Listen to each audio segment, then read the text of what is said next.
welcome and thank you for joining me here and interviewing. We're at 40 Under 40 Business Achievement Awards, and you are a winner of 40 Under 40. So congratulations. Thank you so much. Really excited to be here, and I really appreciate the award. It means a lot. Amazing. So please introduce yourself to everybody and talk about the business that you're in. Sure. So my name is Dan Bordenave. I am the interim CEO for Spark Innovation Educational Center, which is a small business incubator in Niagara Falls, and I'm also a owner of a medical device company here in Niagara Falls too. I invented a medical device a couple of years ago. So let's talk about that. What's that medical device? Yeah, so the medical device is called the ARMM. It's the first device to attach a wheelchair to a walker to help with patients in long-term care in hospitals. So right now, the way they do it is they have two therapists walking with the patient. So one therapist walks with the patient, another therapist follows behind with the wheelchair. And during my earlier practice in my other life, when I was a therapist working as a kinesiologist, my job was to walk people on a daily basis. And I couldn't find that second person there to push a wheelchair from behind. So these people weren't walking, and they were becoming more sick, essentially, and becoming weaker, and eventually, they become bedridden. So what I did is I decided, okay, how am I going to help my own practice? So I invented a device that attaches a wheelchair to a walker, and no intention of running a business. And then my one friend's like, you should get that patented, and we got that patented. Next thing you know, a medical device business that's being used in hospitals and long-term care homes across Canada. That's amazing. Congratulations. And before we were speaking about protecting your ideas and the patent thing. So let's talk about that on you. How did that go about? Yeah, so we filed for utility patents. So there's two types of patents. You got design patent, which you protect the look of it, and utility, in which you protect the function of it. So we were lucky to have a utility patent issued in Canada and US that protects the function of attaching a wheelchair to a walker. So for the first couple months, we couldn't really say too much, but then once it was issued in 2020, we were able to, promote it, market it, and we've getting a lot of great feedback.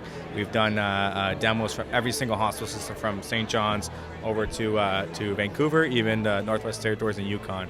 So a lot of good traction, and very, very excited that it all worked out.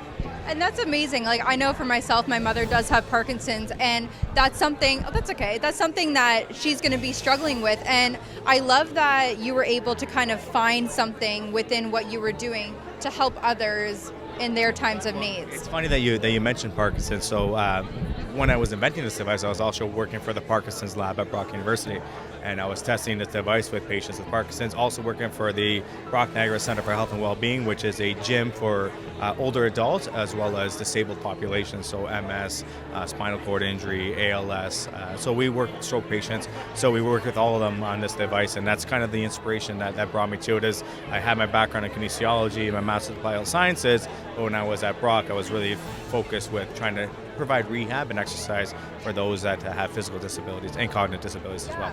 And I think that's a really important thing that you talked about before, is usually when people are in the situation that they're in long care facilities, there's so many people that they have to go to, you don't have enough staff, there's so many issues in every type of business. So being able to kind of create something that gives you that extra step where you can feel a little bit less pressure, that's remarkable. Well, and it's that, and it's building the confidence of them as well. So and not sacrificing their dignity. That's the biggest thing, is that when you get to that level, and it's unfortunate people do, but it really takes a toll on their dignity. They don't feel as independent as they once were, and oftentimes when they're walking with a team of 2 to 3, they don't want to do that no more because they feel embarrassed, right? They feel like I used to be so independent, and now I can't.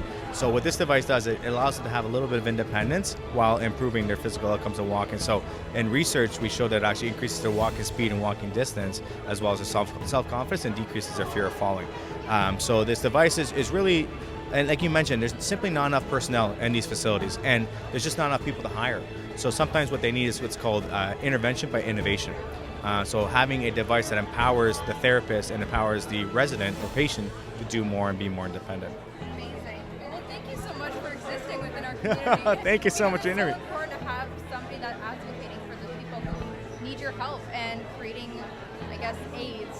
Yeah, absolutely. And like I said, this is the first device of many that we are currently inventing, and it's all related to the rehab field and really trying to help those that are aging, as well as those that have physical disabilities, because my entire life I've worked with both sets of populations. I've had both sets of populations in my family, and it's something I'm very passionate about. And it just, it was just a dream that eventually came true, just with hard work and perseverance. Amazing. Thank you so much, and congratulations again. Thank you so much. Thank you.